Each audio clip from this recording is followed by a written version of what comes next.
लोकसभेचे विरोधी पक्षनेते राहुल गांधी यांनी शनिवारी भिवंडी जिल्हा अतिरिक्त सत्र न्यायालयामध्ये हजेरी लावण्यासाठी जात होते.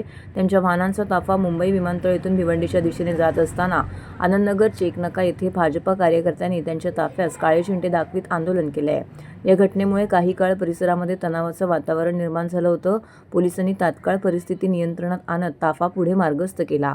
भिवंडी न्यायालयात त्यांच्या विरोधात फिर्यादी राकेश कुंटे यांनी मानहानीचा दावा दाखल केला आहे. 2014च्या लोकसभा निवडणुकीदरम्यान सोनाळे गावातील प्रचारसभेमध्ये महात्मा गांधी यांच्या हत्येमागे राष्ट्रीय स्वयंसेवक संघाचा हात असल्याचं विधान राहुल गांधी यांनी केल्याचा आरोप आहे. राजेश कुंटे हे राष्ट्रीय स्वयंसेवक संघाचे कार्यकर्ते असल्याने संघटनेची बदनामी झाल्याचा दावा करत त्यांनी भारतीय दंडसंहिता कलम 500 अन्वये खासगी फिर्याद दाखल केली आहे. या प्रकरणात फिर्यादीची सरतपासणी, उलट तपासणी पूर्ण झाली असून तपास अधिकारी सायकर यांचीही सरतपासणी नोंदवण्यात आली आहे. या खटल्यात पूर्वी जामीन देणारे माजी केंद्रीय गृहमंत्री शिवराज चाकूरकर पाटील यांचं निधन झाल्याने नवीन जामीनदार सादर करणं आवश्यक होतं. काँग्रेस प्रदेशाध्यक्ष हर्षवर्धन सकपाळ यांनी जामीन दिला असून न्यायालयाने तो मान्य केला आहे.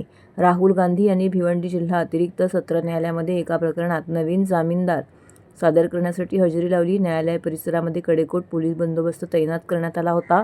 त्याच्या विरोधात सुरू असलेल्या मानहानी प्रकरणातील न्यायालयीन प्रक्रिया पूर्ण करण्यासाठी ते तिथे उपस्थित राहिले होते. त्यांच्या वाहनाचा ताफा मुंबई विमानतळ येथून भिवंडीच्या दिशेने जात असताना आनंदनगर चेकनाका येथे भाजप कार्यकर्त्यांनी त्यांच्या ताफ्यास काळे झेंडे दाखवत आंदोलन केलं.